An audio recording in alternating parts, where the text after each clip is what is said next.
अस्सलाम वालेकुम, welcome to pharma whisper. I am Rabia Rubani. आज का जो हमारा टॉपिक है, हमारे पास test of hypothesis and significance. Biostat का एक टॉपिक है जो कि हमारे पास डिफरेंट टेस्ट की बेसिस है। लाइक हम कहते हैं कि हमारे पास काई टेस्ट करना है, हमने जी टेस्ट करना है, हमने टी टेस्ट करना है। तो उसके लिए हमें ये जो चीज़ें हैं पहले इनको स्टडी करना पड़ेगा। देन हम इस सीरीज़ को लेके इंशाल्लाह हमारे पास जो टेस्ट हैं, chi test, Z test, F test, T test, वो सारे हम कवर अप करेंगे। ठीक है। फ़र्स्ट ऑफ़ ऑल आपने इन चीज़ों को ध्यान से समझना है।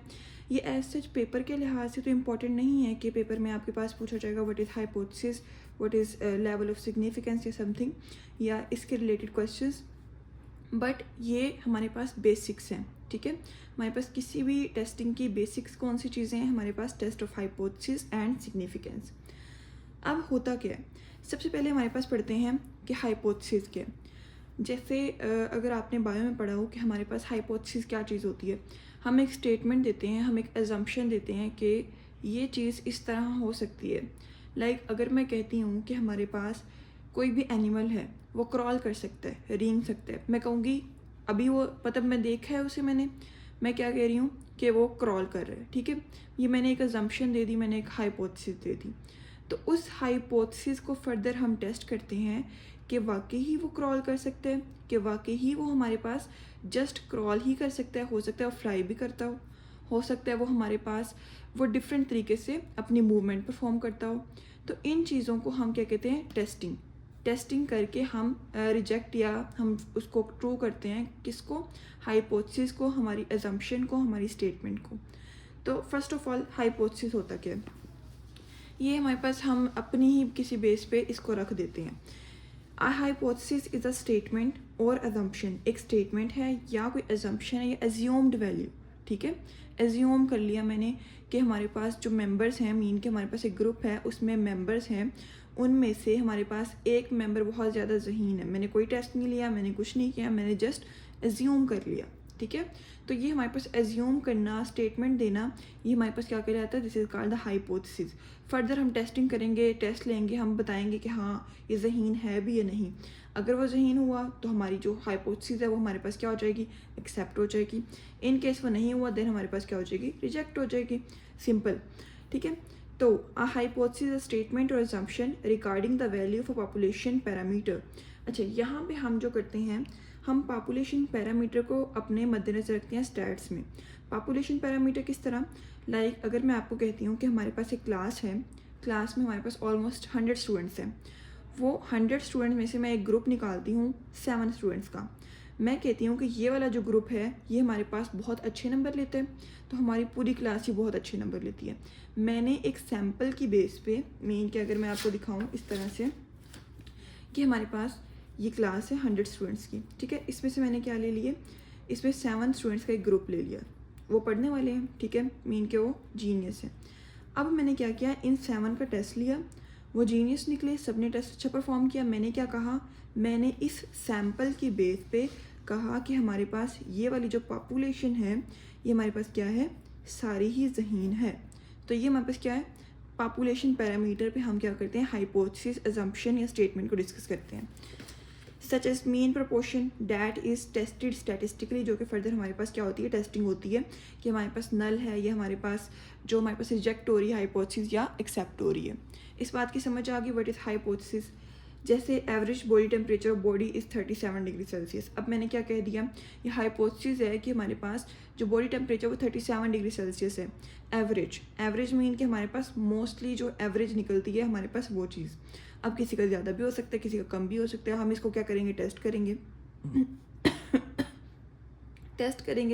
टेस्ट करने के बाद क्या होगा, हमें पता चलेगा हमारी हाइपोथेसिस ट्रू है या फॉल्स है। अब ये तो हाइपोथेसिस है। हम क्यों पढ़े हैं हाइपोथेसिस को स्टैट्स में, हम किसी भी फार्मेसी में या हमारे पास कोई भी मेडिकल का प्रोफेशन हम क्यों पढ़ते हैं, in order to test the drug stability. ठीक है। ड्रग स्टेबिलिटी की स्टडीज़ करने के लिए हमारे पास क्लिनिकल ट्रायल्स को एवेल्यूएट करने के लिए हम हाइपोथेसिस करते हैं, टेस्टिंग करते हैं कि हमारे पास ये हाइपोथेसिस है, उसकी फर्दर हम टेस्टिंग करेंगे कि हाँ ये करेक्ट है या नहीं है। Comparing the effectiveness of drugs, two drugs की इफेक्टिवनेस को हम क्या करते हैं, कंपेयर करने के लिए हाइपोथेसिस के टेस्ट को यूज़ करते हैं। ये समझ आ गई है। नेक्स्ट, अब जो हाइपोथेसिस होती है वो हमारे पास फर्दर क्या होती है, उसकी टाइप्स होती हैं। दो टाइप्स होती हैं, एक होती है नल हाइपोथेसिस, एक होती है ऑल्टरनेटिव। नल कौन सी होती है? नल को हम एच नोड से करते हैं रिप्रेजेंट, और ऑल्टरनेटिव को H1। अब एक चीज़ आपने ध्यान में रखनी है, एच नोड H1 आपस में क्या है, ऑपोजिट। ये बात आपने ध्यान में रखनी है। जो H1 है उसके रिवर्स क्या है, जो H नोड है उसके रिवर्स क्या है, H1। अगर मैं कहती हूँ कि मैंने कह दिया कि मेरे पास जो स्टूडेंट्स हैं क्लास में, क्लास स्टूडेंट्स वो क्या है हमारे पास, इक्वल टू 90 हैं। ये मैंने क्या ले लिया, और मैंने ये स्टेटमेंट दे के मैंने कहा टेस्ट इट, कि इसको टेस्ट करो। पता चल गया हाइपोथेसिस टेस्टिंग है। अब हम क्या करते हैं, जो उन्होंने हमसे पूछा होता है ना, उसको हम क्या करते हैं, उसको हम एच नोड कंसीडर कर लेते हैं। लाइक मैंने कंसीडर क्या कर लिया, class students are equal to 90। अब इसके उल्ट H1 क्या है, class students not equal to 90। ये समझ आ गई। अब ये हमारे पास दोनों आपस में रिवर्स हैं, ठीक है। तो H नोड H1 क्या है, आपस में ऑपोजिट है। ये समझ आ गई इस बात की। जहाँ भी हमारे पास क्वेश्चन में लिखा हो कि ये टेस्ट करें, हम उसको क्या कर लेंगे, हम उसको H नोड ले लेंगे। हम डिफरेंट कंडीशन यूज़ करते हैं कि हमारे पास H नोड लेना है, किसको लेना है, किस तरह से लेना है, ईजी करके ना। तो जब क्वेश्चन सॉल्व करेंगे तब आपको समझ आती जाएगी, हम सॉल्व करते जाएंगे उसको। तो हम आते हैं यहाँ पे, नल हाइपोथेसिस क्या है। It assumes any observe difference is due to the random chance. Random chance की वजह से हम, मैं कहती हूँ लाइक मैंने एक टेस्ट किया, जैसे मैंने क्या कहा कि जो है कंपनीज़ हैं, उनमें जो एक कंपनी है उसकी हमारे पास जो पीपल हैं वो हमारे पास स्मार्ट है, ठीक है। मैंने एक दो पीपल को जज किया, मैंने कहा स्मार्ट है। अब मैं क्या कहती हूँ कि इस कंपनी के सारे ही पीपल जो हैं, हमारे पास सारे वर्कर्स जो हैं वो स्मार्ट हैं। तो मैंने क्या किया, एज्यूम कर लिया रैंडम चांस की बेस पे। तो ये क्या हमारे पास, null hypothesis. It states that there is no difference, no effect, no association. Mean के हमारे पास कि no effect, no association, no difference, mean के हमने कोई चीज़ एज्यूम कर ली है। Next, mean glucose level of males equal to that of females.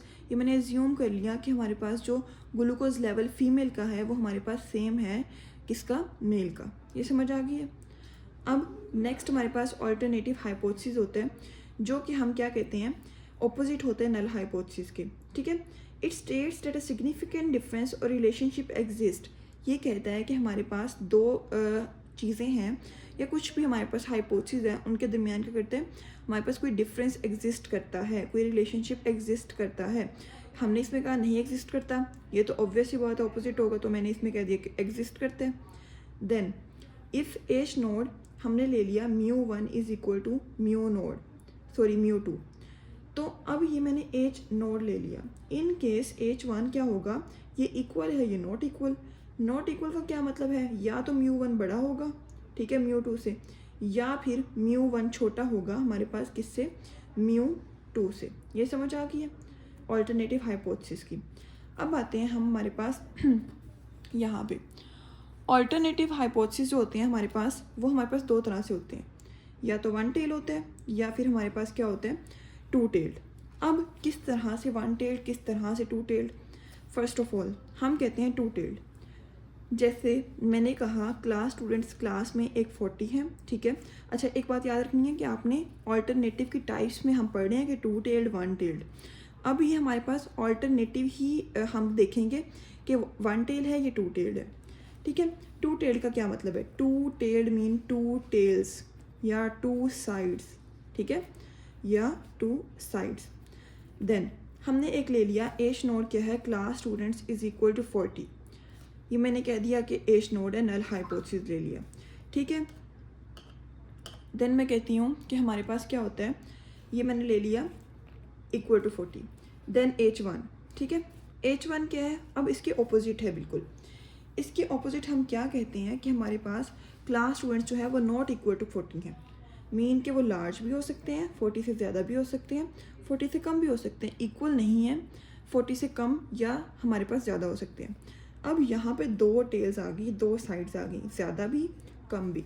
ये मैंने एक समझाने के लिए ही ड्रॉ किया है। ये हमारे पास क्या है, मार्जिनल लाइन इक्वल की, ठीक है, इक्वल टू 40।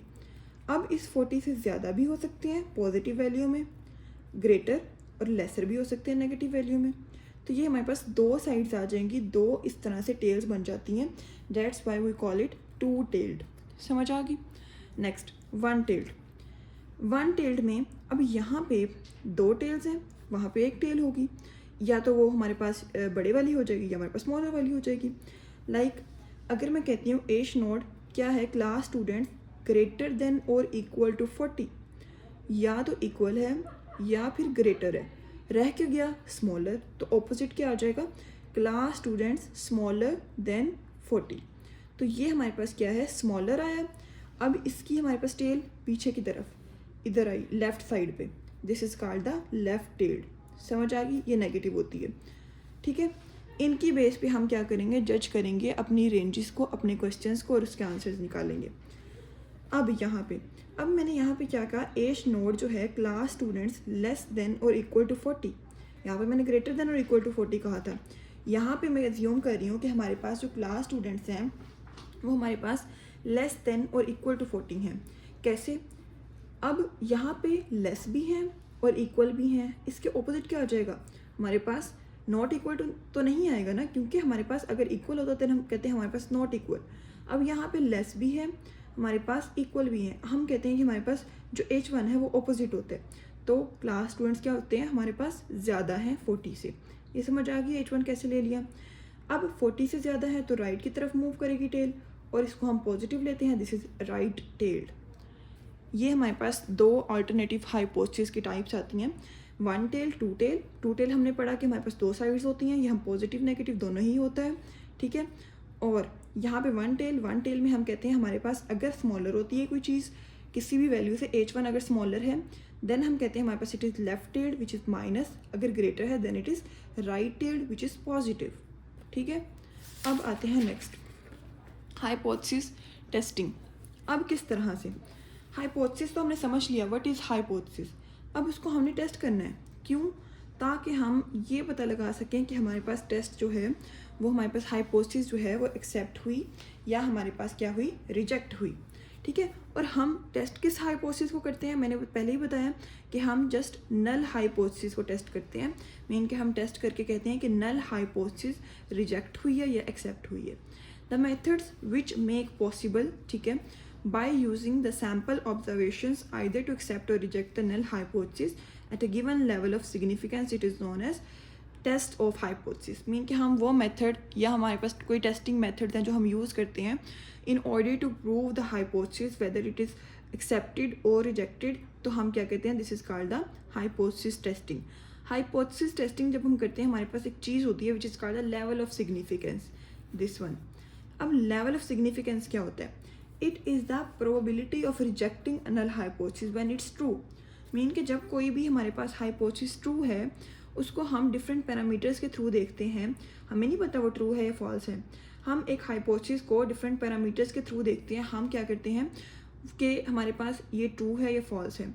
जब वो पैरामीटर्स अप्लाई होते हैं, वो जो पैरामीटर्स होते हैं वो बेस किस पे होते हैं, लेवल ऑफ सिग्निफिकेंस पे। ये हमें बताता है कि हमारा जो डिसीजन है वो करेक्ट है या फॉल्स है, मीन कि हमारी जो हाइपोथेसिस है वो करेक्ट है या फॉल्स है।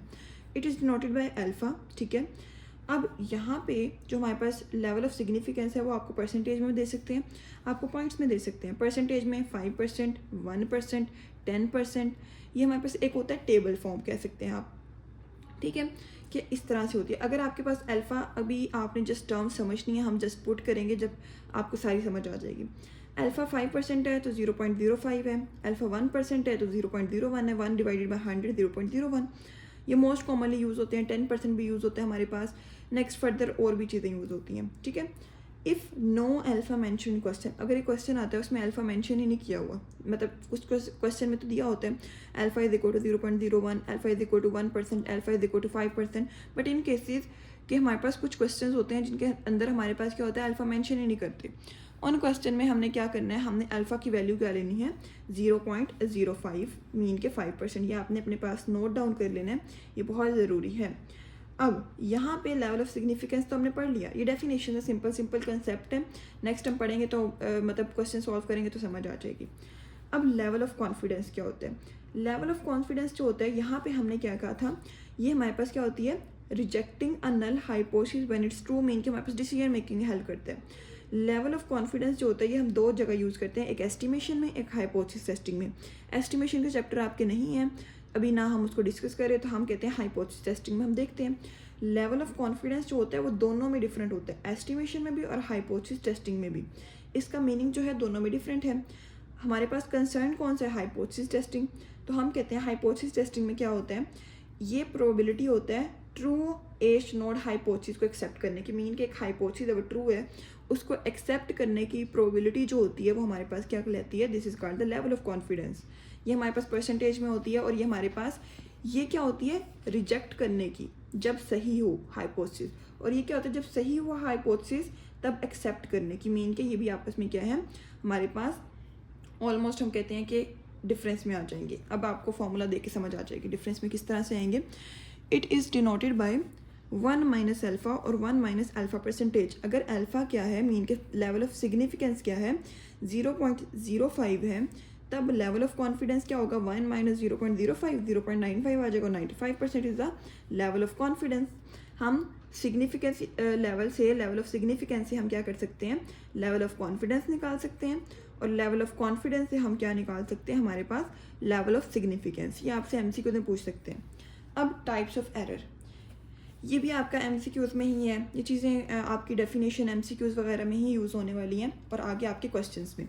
टाइप्स ऑफ एरर, दो तरह से एरर होते हैं, एक होता है अल्फ़ा एरर, ठीक है, एक होता है बीटा एरर। अल्फ़ा एरर को हम कहते हैं टाइप 1 एरर, और हम बीटा को क्या कहते हैं, टाइप 2 एरर। एरर होता क्या है, एरर मीन हमारी कोई गलती, लाइक अगर एक हाइपोथेसिस है वो ट्रू है, मैंने क्या किया, मैंने टेस्टिंग की और वो गलत साबित हो गया, तो क्या होता है हमारे पास, this is called the error, ठीक है। अगर कोई हाइपोथेसिस गलत है, मैंने उसको एक्सेप्ट कर लिया, मैंने कहा नहीं ये तो ठीक है, this is called the error. Humans हैं, ह्यूमन से मिस्टेक्स होती हैं, तो ये जो एरर्स होते हैं क्लासिफाइड होते हैं। देन हमारे पास अल्फ़ा एरर होता है या बीटा एरर होता है। अल्फ़ा को हम टाइप 1 एरर कहते हैं, और हमारे पास टाइप 2 एरर बीटा को कहते हैं। अगर हमारे पास नल हाइपोथेसिस ट्रू है, उसको हम एक्सेप्ट कर लेते हैं, this is correct decision, obvious सी बात है, ये एरर तो नहीं होगा, ये डिसीजन करेक्ट है, 1 minus alpha.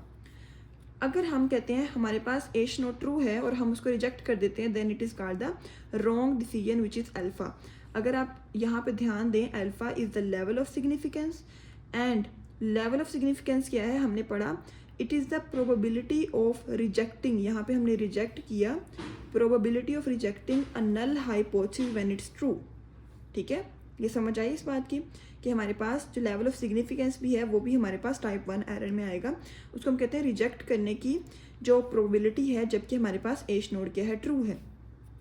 Next, H node अगर फॉल्स है, हमने उसको एक्सेप्ट कर लिया, अब ये भी तो एरर है, this is called the type 2 error, इसको हम बीटा से नोट करते हैं, ये रॉन्ग डिसीजन होता है। और एच नोड जो है, मीन के हमारे पास नल हाइपोथेसिस जो है वो हमारे पास फॉल्स है ऑलरेडी, हम उसको रिजेक्ट कर देते, then it is called the correct decision 1 minus beta. ये समझ आ गई टाइप्स ऑफ एरर की, आपके पास एमसीक्यूज आ सकते हैं। फर्दर आते हैं, what is critical region and rejection region. Critical region क्या होता है, the range of values where H node is rejected, like ये मैं आगे आपको डायग्राम समझाती हूँ, ऐसी वैल्यूज़ की रेंज जिसमें एच नोड हमारे पास क्या हो जाए, रिजेक्ट हो जाए, it is called the rejection region या क्रिटिकल रीजन। एक्सेप्टेंस रीजन, जिसमें हमारे पास क्या होता है, एच नोड एक्सेप्ट हो जाए। किस तरह से, अब हमारे पास एक ना वैल्यू होती है, जब हम कैलकुलेशन करते हैं, मीन के हम क्वेश्चन सॉल्व करते हैं, हम उस क्वेश्चन के आंसर को एनालाइज करते हैं इन अ स्पेसिफिक वैल्यू, कि हाँ इसके अंदर हमारे पास लाई कर रहा है कि नहीं। अगर वो उसके अंदर लाई कर रहा है, देन हम क्या कहते हैं, दिस इज़ एक्सेप्टेड। अगर वो नहीं करता, देन इट इज़ रिजेक्टेड। अब इसकी एग्जांपल देखते हैं हम फर्दर। अब यहाँ पे ये क्रिटिकल वैल्यू है, कोई भी क्रिटिकल वैल्यू हो सकती है। अब हमारे पास स्पेसिफिक होती हैं जो हम सेलेक्ट करते हैं, ठीक है, ये क्रिटिकल वैल्यू है। अब एक्सेप्टेंस रीजन, जिसमें हमारे पास क्या हो रहा है, एक्सेप्ट हो रहा है, इस क्रिटिकल वैल्यू से ज़्यादा हो जाएगा तो हमारे पास रिजेक्शन रीजन है, ठीक है। क्रिटिकल वैल्यू से थोड़ा ही रहेगा तो हमारे पास एक्सेप्टेंस, अगर ज़्यादा हो जाएगा then it is called the rejection region. अब क्रिटिकल वैल्यूज़ क्या हैं, ये वाली जो क्रिटिकल वैल्यूज़ हैं, इन केस अगर हमारे पास क्वेश्चन में लिखा 10% अल्फ़ा है, और हमारे पास 10% जो हमारे पास अल्फ़ा है वो हमारे पास 0.1 के इक्वल होता है ना, और हमारे पास जो क्वेश्चन है, मीन के हमारे पास जो अल्टरनेटिव हाइपोथेसिस है वो हमारे पास 2 टेल्ड है, मतलब जी की जो वैल्यू आंसर आएगा वो 2 टेल्ड है, तब हमारे पास 1.65 ठीक है, ये हमारे पास क्रिटिकल वैल्यू होगी। देन 1.28, इसको ना आपने रिमेंबर करना है अच्छे से। मीन के हमारे पास 5%, 1% पे, 0.1% पे, ये सारी आपने वैल्यूज़ अच्छे से याद करनी है। मोस्टली यही हमारे पास यूज़ होती हैं, 5 और 1, इनकी तो आपको अच्छे से रट जानी चाहिए ना। बाकी जो है वो भी आपने याद लाजमी करनी है, बट इनकेस ज़्यादा, ठीक है, क्योंकि मोस्टली यही यूज़ हो रही है। तो 5%, 1%, उसकी नेक्स्ट वैल्यूज़ 1 टेल में, 2 टेल में, 1 टेल में, 2 टेल में, इस तरह से। ये समझ आ गई है। ये जो क्रिटिकल वैल्यूज़ होती हैं, the values which separate the acceptance and the rejection region, acceptance और रिजेक्शन को सेपरेट करती हैं। यहाँ पे हम कहते हैं अब हाइपोथेसिस को यहाँ गया। मीन के मैंने क्या कहा, मैंने कहा कि क्लास में इतने स्टूडेंट्स हैं, ठीक है, 100 स्टूडेंट्स थे, मैंने उसमें से सैम्पल लिया मैंने 7 का, ठीक है। उस 7 का जब मैंने सैम्पल लिया, मैंने कहा ये जीनियस है, और इसकी बेस पे मैंने क्या कहा, पूरी पॉपुलेशन ही जीनियस है, मीन के पूरी क्लास ही जीनियस है। अब मैंने उस स्टेटमेंट को टेस्ट करना है कि हाँ हमारे पास एक सैम्पल में 7 स्टूडेंट्स अगर जीनियस हैं तो क्या पॉपुलेशन भी सारे स्टूडेंट्स जो हैं वो जीनियस हैं, मीन के पूरी क्लास में जीनियस हैं। उस हाइपोथेसिस को टेस्ट करने के लिए हमारे पास ये स्टेप्स होते हैं। आपने कहीं भी करना है, आपके पास हमारे पास कोई भी है हमारे पास कोई भी टेस्ट है, उसको जब हमने परफॉर्म करना है, आपने जस्ट यही स्टेप्स अपने दिमाग में रखने हैं। सबसे पहला स्टेप एच नोड, ठीक है, हमने पहले नल हाइपोथेसिस बनाना है, देन अल्टरनेटिव हाइपोथेसिस बनाना है, देन अल्फ़ा की वैल्यू लिखनी है, टेस्ट स्टैटिस्टिक, इसमें क्या करना है, आपने जो भी आपके फार्मूलाज होंगे डिफरेंट वो लिखने हैं, कैलकुलेशंस, रेंज के हमारे पास क्रिटिकल रीजन या वैल्यूज़ ले लें, डिसीजन, कंक्लूजन, रिजल्ट। अच्छा, अगर आपने याद करनी है ना चीज़ें, आप simple H naught, H1, alpha, formula, calculation, range और डिसीजन। मैंने क्या किया, एच नोड बनाया, H1 बनाया, मैंने अल्फ़ा की वैल्यू लिखी, फार्मूला लिखा, फार्मूले के ज़रिए मैंने कैलकुलेशन की, उस कैलकुलेशन को मैंने रेंज में चेक किया, देन उसके बाद मैंने क्या किया, रिज़ल्ट निकाल दिया फाइनल, ठीक है। अब यहाँ पे ये जो चीज़ें हैं ना, ये हमारे पास इस तरह से कि टेस्ट, स्टैटिस्टिक या क्रिटिकल रीजन या क्रिटिकल वैल्यू और रिजल्ट, ये आपकी बुक में लिखा हुआ है। तो आप लोगों ने जब लिखना है अपने लिए याद करने के लिए, आप इसको कोई भी तरह याद कर सकते हैं, h naught, H1, alpha, formula, calculation, range और डिसीजन। बट इन केस अगर आप क्वेश्चन सॉल्व करते हैं तब आपने इस तरह से लिखना है, H node null hypothesis, H1 इस तरह, alpha level of significance, LOS mean level of significance, test statistic formula लिखना है यहाँ पे, कैलकुलेशन, रेंज नहीं लिखनी, आपने क्रिटिकल रीजन या क्रिटिकल वैल्यू लिखनी है, और लास्ट पे आपने रिजल्ट लिखना है या कंक्लूजन लिखना है। समझ आ गई, ये स्टेप्स हैं। अब नेक्स्ट आते हैं हाइपोथेसिस टेस्टिंग। जब हम हाइपोथेसिस को टेस्टिंग करते हैं तब हमारे पास या तो लार्ज सैम्पल्स होते हैं या हमारे पास स्मॉल सैम्पल्स होते हैं। अगर हमारे पास जो सैम्पल्स हैं, मीन के हमारे पास एक पॉपुलेशन है 100 की, उसमें मैं क्या कहती हूँ, हमारे पास जो हाइपोथेसिस है, मैंने सैम्पल लिया है वो हमारे पास उसमें मेंबर्स क्या है 30 या उससे ज़्यादा है, then it is called the large sample. अगर मैंने उस पॉपुलेशन से 30 से कम के मेंबर्स ले लिए हैं, then it is called the small sample, ठीक है। अब ये हमारे पास 5 कैटेगरीज होती हैं जहाँ पे हम क्या करते हैं, हाइपोथेसिस की टेस्टिंग करते हैं। सबसे पहले ये भी आपको समझ नहीं आएगी, देन हम फर्दर पढ़ेंगे इंशाल्लाह, ठीक है। Test of hypothesis about population mean, हम क्या करते हैं, पॉपुलेशन मीन के अबाउट टेस्ट करते हैं। Test of hypothesis about the difference between 2 populations, ठीक है, 2 पॉपुलेशन जो मीन है यहाँ पे लिखना, sorry, about difference between 2 population means के दरमियान हम क्या करते हैं, उनके दरमियान जो डिफरेंस है उसके अबाउट हम टेस्ट करते हैं। About the difference between 2 standard deviations, about the population proportion, about the difference between the population proportions. ये हमारे पास 5 कैटेगरीज हैं जहाँ पे हम क्या करते हैं, हाइपोथेसिस की टेस्टिंग करते हैं। फर्दर जो है हम इन्हीं बेसिस पे हम क्या करते हैं, टेस्ट पढ़ते हैं। अब हम बारी बारी इनको डिस्कस करते जाएंगे, साथ एक एक 2 एग्जांपल्स देखते जाएंगे, और फिर हमारे पास ये सारे क्लियर हो जाएंगे। जितना मैं पढ़ा रही हूँ सिर्फ उतना ही करना है, इसके अलावा आपने कोई चीज़ इसमें से नहीं करनी, ठीक है। हाँ, इसकी प्रैक्टिस आपने ज़रूर करनी है, बुक से कर लें, आप किसी भी प्रैक्टिस बुक से कर लें, अपने जो पास्ट पेपर्स हैं उनसे कर लें, जहाँ से आपका दिल करे आप वहाँ से कर सकते हैं। सो हमारे पास पहला पॉइंट क्या है, test of hypothesis about the population mean. सबसे पहले यहाँ पे आते हैं, test of hypothesis about the population mean. What is population mean? पॉपुलेशन मीन के मीन हमारे पास जो पॉपुलेशन है उसका जो हमारे पास कम्प्लीटली मीन निकलता है, उसकी हमने हाइपोथेसिस मीन के, अगर हमारे पास क्वेश्चन है उसमें हमें पता चल जाएगा हमारे पास इसमें क्या पूछा है, पॉपुलेशन मीन पूछा है, ये समथिंग जो भी है उसके अकॉर्डिंग हम क्या करते हैं, फार्मूला सेट करते हैं। अब हर जो टेस्ट है ना उसमें डिफरेंट फार्मूला आता है। 5 हमारे पास टेस्ट है हाइपोथेसिस के, 5 कैटेगरीज के, तो उनमें हमारे पास डिफरेंट फार्मूलाज हैं। हमने जस्ट उन फार्मूलाज को पुट करना है, रिमेंबर करना है अच्छे से, और उसको हमने पुट करके अपने आंसर्स निकाल के उसके हमारे पास क्या हो जाएगा, हमने अपनी जो डिसीजन है रिजल्ट निकाल देना है। अब खुद सोचें कि हमारे पास हमने जो स्टेप्स पढ़े हैं, H नोड, H1, अल्फ़ा, ठीक है, हमने 3 स्टेप्स हो गए। Then test, statistic, calculation, then critical range या क्रिटिकल वैल्यू, ठीक है, और उसके बाद हमारे पास लास्ट पे result. These are the steps you have to perform in every test of hypothesis. 3, 6 और 7, टोटल 7 है। अब यहाँ पे सब में जो चीज़ें सेम रहेंगी, ये चीज़ मीन सेम ये है कि हमारे पास ऐसे ही रहेंगी, बस हमारे पास फार्मूला का जो है वो डिफरेंस आता जाएगा, उसके लिहाज से हम सॉल्व करते जाएंगे और ये क्वेश्चन के अकॉर्डिंग हम बनाते जाएंगे। जस्ट आपने इस फॉर्मेट को याद करना है। इस फॉर्मेट को आपको याद कर लेंगे, आपको क्वेश्चन सुपर इजी लगेंगे, बहुत ज़्यादा आसान है, इतने कोई मुश्किल कुछ भी नहीं है। हम स्टार्ट करते हैं। अच्छा, यहाँ पे इस वाले क्वेश्चन, जो इस टाइप के क्वेश्चंस होंगे जो हम अभी पढ़ेंगे, उसमें आपने ये वाला फॉर्मूला यूज़ करना है। जी हमने पढ़ा था नॉर्मल डिस्ट्रीब्यूशन में, अगर आपको याद हो प्रोबेबिलिटी में हमने प्रोबेबिलिटी डिस्ट्रीब्यूशंस में नॉर्मल डिस्ट्रीब्यूशन पढ़ा था, उसमें हमने कहा था Z is the standard normal variate. उसमें हमने उसका फॉर्मूला पढ़ा था summation x minus mu, then further हमने उसको क्या किया था, सिंप्लीफाई किया था। अब यहाँ पे जो फॉर्मूला यूज़ हो रहा है वो हमारे पास जी बार, ठीक है, मॉड्यूल, ठीक है, ये हमारे पास मॉड्यूल का मैं बताऊँगा किस तरह से आपने पुट करना है। ये मोड है, is equal to x bar minus mu, then उसका mod over S dot E x bar. इसको हम कहते हैं standard error of mean of sample. अब यहाँ पे 2 चीज़ें हैं कि हमारे पास एक सैम्पल है और एक पॉपुलेशन है। जैसे मैंने एक पॉपुलेशन है, मैं उस पूरी को टेस्टिंग नहीं कर सकती, मैंने क्या किया, उसमें से सैम्पल ले लिया। अबाउट द पॉपुलेशन मीन, अब जो हमारे पास सैम्पल का मीन होगा उसको हम कहते हैं एक्स बार, ठीक है, और जो हमारे पास पॉपुलेशन का मीन है उसको हम कहते हैं म्यू। ये समझ आ गई, ये बात आपने ध्यान में रख लेनी है। जो सैम्पल का मीन है दिस इज़ एक्स बार, जो हमारे पास पॉपुलेशन का मीन है this is mu. X bar is equal to mean of sample, mu is equal to mean of population.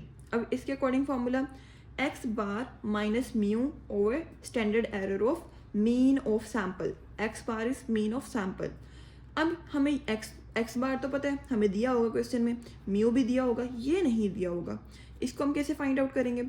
इसके लिए हम फार्मूला यूज़ करते हैं कि हमारे पास एस डॉट ई मीन के standard error of mean of sample जो है वो हमारे पास, ये हमारे पास under root is equal to sigma square over n. अब सिग्मा स्क्वायर, सिग्मा क्या होती है, स्टैंडर्ड डेविएशन ऑफ पॉपुलेशन, और यहाँ पे s square over n standard deviation, sorry हमारे पास क्या होती है, सैम्पल की होती है, ये स्टैंडर्ड डेविएशन ऑफ सैम्पल। अगर हमारे पास क्वेश्चन में पॉपुलेशन का स्टैंडर्ड डेविएशन दिया है तो हम वो पुट कर लेंगे, अगर हमारे पास जो सैम्पल है उसका स्टैंडर्ड डेविएशन दिया है हम वो पुट कर लेंगे, हम रिजल्ट निकाल लेंगे। अब किस तरह से क्वेश्चन सॉल्व करते हैं, समझ आएगी ज़्यादा से ज़्यादा। अच्छा, आपने साथ साथ सॉल्व करते जाना है, किसी ने ये नहीं करना कि हाँ बस देखा ठीक है ओके, अपने कॉपी पेंसिल लेके साथ साथ सॉल्व करते जाएं। हम इसको देखते हैं।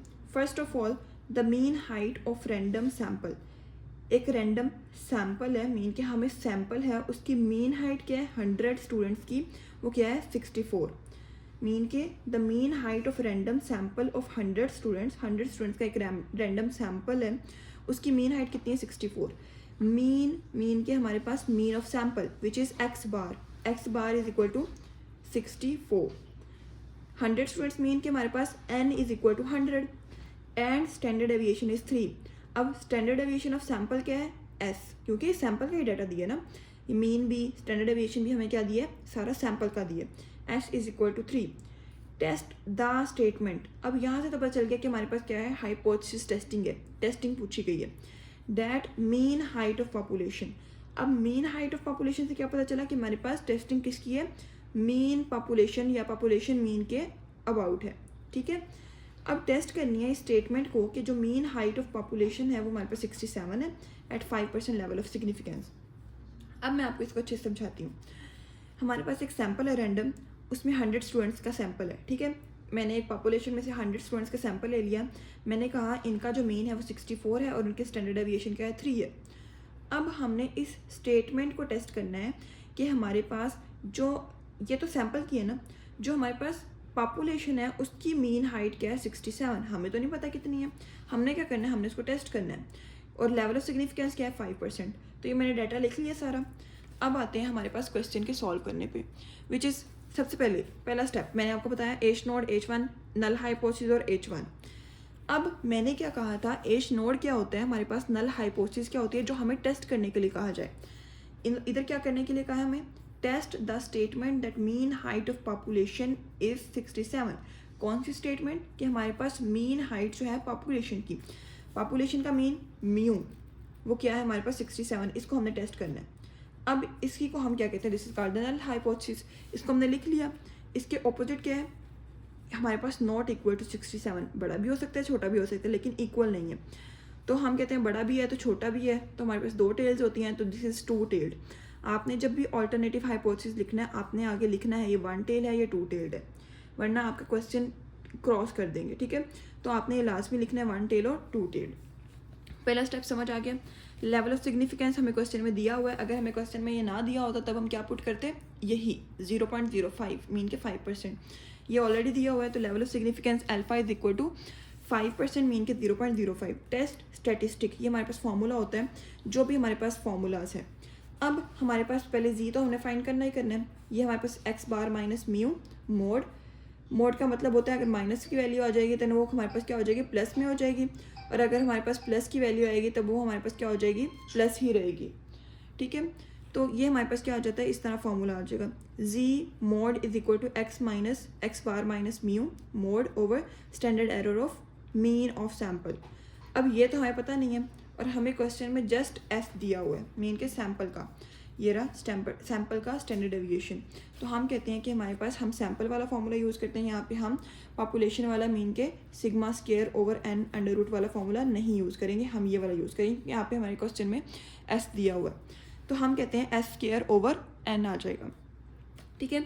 इसको हम जब ये हमारे पास क्या आ गया फॉर्मूला कैलकुलेशन की, एस ये हमारे पास जो है इसमें हमने एस का स्क्वायर मीन के एस की वैल्यू 3 थी ओवर एन 100 था, हमने पुट किया हमारे पास 0.3 आ गया। देन जी बार, ठीक है, जी मोड आ गया x bar minus mu, x बार कितना है हमारे पास 164, म्यू कितना है 67, ठीक है, जो हमारे पास क्वेश्चन में दिया हुआ है कि हमारे पास it is 67 divided by standard error of mean of sample 0.3। जब इसको हमने कैलकुलेट किया तो हमारे पास क्या आ जाएगा, ये -3 था, जब इसका मोड लेंगे तो +3 हो जाएगा, तो हमारे पास आंसर आ गया 10। अब हमारे पास कैलकुलेशन होगी। अब ये क्रिटिकल रीजन जो है मीन का क्रिटिकल वैल्यू, आप इसको स्किप करेंगे आपके लिए थोड़ा सा मुश्किल हो जाएगा। अब यहाँ पे आपने क्या करना है, z इज़ इक्वल टू 10 आ गई। अब हमारे पास जो लेवल था क्रिटिकल रीजन में आपने क्या लिखना है, हमारे पास as at two tailed for two tailed test z alpha which is equal to z 0. Alpha की वैल्यू 0.05 है ना, 0.05। अब यहाँ पे हमारे पास कौन सा टेबल यूज़ होगा, ये वाला, ये मैं आपको ना दिखाती हूँ दूसरे पेजेस से। अच्छा, यहाँ पे z की वैल्यू 0.05 पे, ये हमारे पास वही टेबल है, इसका आप स्क्रीनशॉट ले लें, इसको प्रिंट करवा लीजिएगा। अच्छा, अब यहाँ पे आते हैं। अब 0.05 पे टू टेल्ड की वैल्यू क्या है, प्लस माइनस 1.96 मीन के 1.96 की वैल्यू है, तो हम कहते हैं इज इक्वल टू 1.96। आपने क्रिटिकल वैल्यू में जस्ट यही लिखना है, for two tail test z alpha is equal to z 0.05 is equal to 1.96। अब अगर हमारे पास जी की वैल्यू इससे छोटी होगी, 1.96 से छोटी होगी, तो हमारे पास क्या होगा, नल हाइपोथेसिस एक्सेप्ट हो जाएगा। बट इन केस वो बड़ी होगी तो हमारे पास क्या हो जाएगा, रिजेक्ट हो जाएगा। 10 is greater than 1.96, so null hypothesis reject हो जाता है, जो कि हम क्या कहते हैं कि हमारे पास जो स्टेटमेंट है mean height of population is equal to 67, this is not correct. अब इसको मैं दिखाती हूँ आपको किस तरह से आपने लिखना है। रिजल्ट में at 5% level of significance the critical value of z mod is 1.96, हमें भी देखा। एज जी कैलकुलेटेड, जो हमने कैलकुलेट किया है वो हमारे पास ग्रेटर है इससे, तो इसी वजह से हमारे पास H not rejected and mean height of population is not equal to 67। ये समझ आ गई क्वेश्चन की। इसी तरह बाकी क्वेश्चन हैं। अब नेक्स्ट क्वेश्चन पे आते हैं। रैंडम सैम्पल ऑफ 30 वैल्यूज़, ठीक है, एक रैंडम सैम्पल है, सैम्पल में 30 वैल्यूज़ है, मीन के n आ गया, n 30 from a normal population showed a mean of 42 inches. Mean के हमारे पास सैम्पल का मीन क्या है हमारे पास 42 and sum of square deviation from this mean is equal to 145। ये बात समझने वाली है। मीन दे दिया 42, मीन के x bar is equal to 42, but उन्होंने आगे क्या दिया है, sum of squared deviations from this mean is equal to 145। Sum of squared deviations, ये हमने जब मीन मीडियन मोड वाला पढ़ा था तब हमने कहा था कि हमारे पास इस तरह से हम इसके क्वेश्चन सॉल्व करते हैं। Sum of squared deviations from its mean, mean के हमारे पास जो स्क्वायर्ड डेविएशन का मीन है सम वो कितना है 145। इस चीज़ की समझ आई है। This is not the standard deviation, इसमें से हम स्टैंडर्ड डेविएशन को निकालेंगे क्योंकि हमारे पास है नहीं। अच्छा, अभी जस्ट स्टैंडर्ड डेविएशन को छोड़ें, इस पर फोकस करें कि हमारे पास दिया क्या हुआ।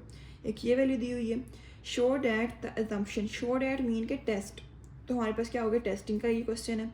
अजम्पशन ऑफ मीन, मीन के हमारे पास फिर मीन पॉपुलेशन का क्वेश्चन है। Mean of 43 inches for population is not reasonable. वो कहता है कि हमारे पास इसको प्रूव करें या टेस्ट करें कि जो हमने एज्यूम किया है कि जो हमारे पास पॉपुलेशन मीन है जो कि हमारे पास 43 इंचेस है वो हमारे पास ठीक नहीं है। ठीक है, ये ठीक नहीं है।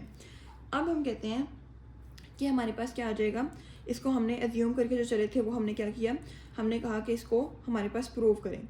ये वैल्यूज़ दी हुई हैं, आते हैं अब हम, ये mu is equal to 43 mean के हमारे पास पॉपुलेशन मीन दिया हुआ है।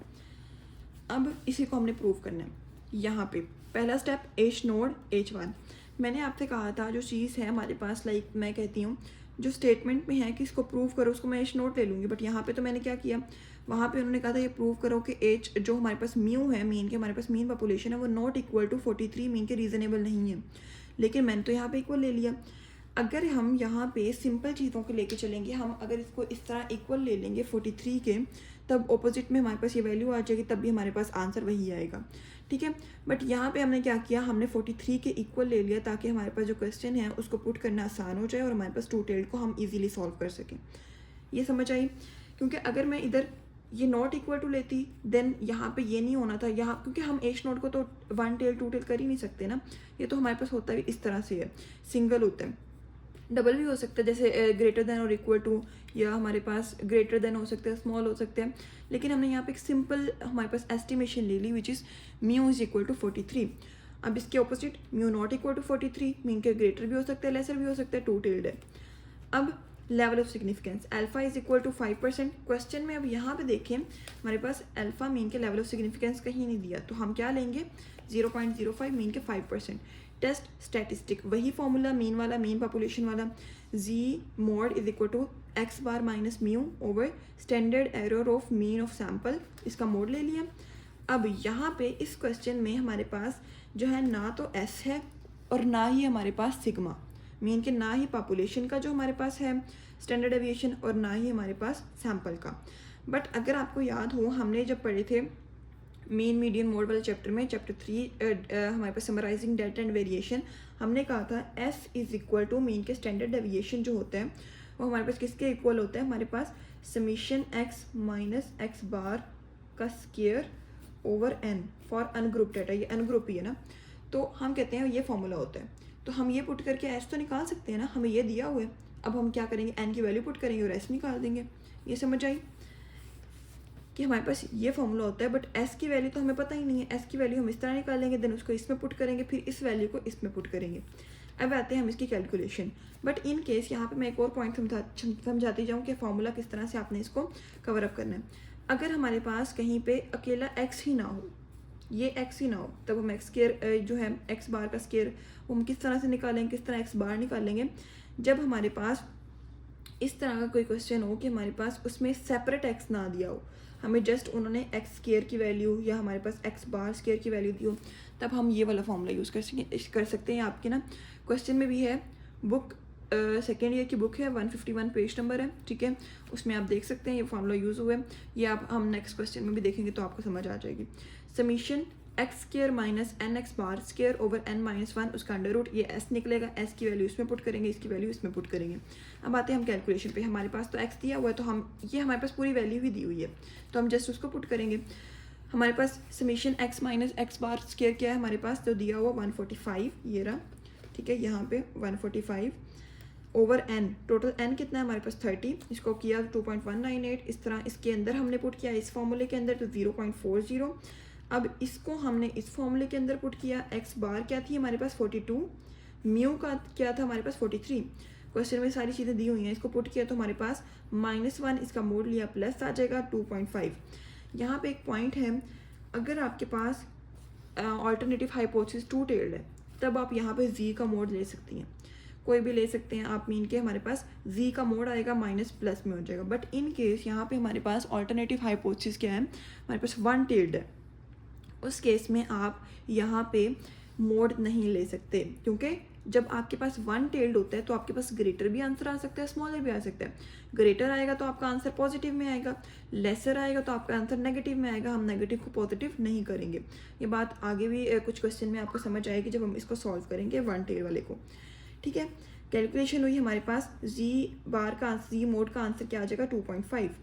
अब हमारे पास अगर हम देखते हैं जी अल्फ़ा जी 0.05 जो है, मीन के हमारे पास जो क्रिटिकल वैल्यू है, क्रिटिकल रीजन है वो तो 1.96 है, और ये हमारे पास क्या है उससे ज़्यादा है, तो हमारे पास जो ये वाला है जी कैलकुलेटेड है वो ज़्यादा है हमारे पास क्रिटिकल एरिया से, क्रिटिकल वैल्यू से, तो हम कहते हैं एच नोड क्या है रिजेक्टेड, मीन के हमारे पास एच नोड अगर रिजेक्ट हो गया है तो हम कहते हैं कि हमारे पास फिर क्या एक्सेप्ट हुआ H1 विच सेज डैट कि हमारे पास वो रीज़नेबल नहीं है। हमने तो एच नोड वो लिया था ना कि ये रीज़नेबल है, तो हमने कहा कि हमारे पास एच नोड रिजेक्ट हो गया, तो इसका मतलब ये है कि हमारे पास ये एक्सेप्ट हो गया है कि हमारे पास assumption of mean of 43 inches for the population is not reasonable, कि हमारे पास ये जो अजम्पशन है ना कि म्यू इज इक्वल टू 43 ये रीज़नेबल नहीं है, ठीक है, रिजेक्ट हो गया। अब ये समझ आ गई आपको इस क्वेश्चन की।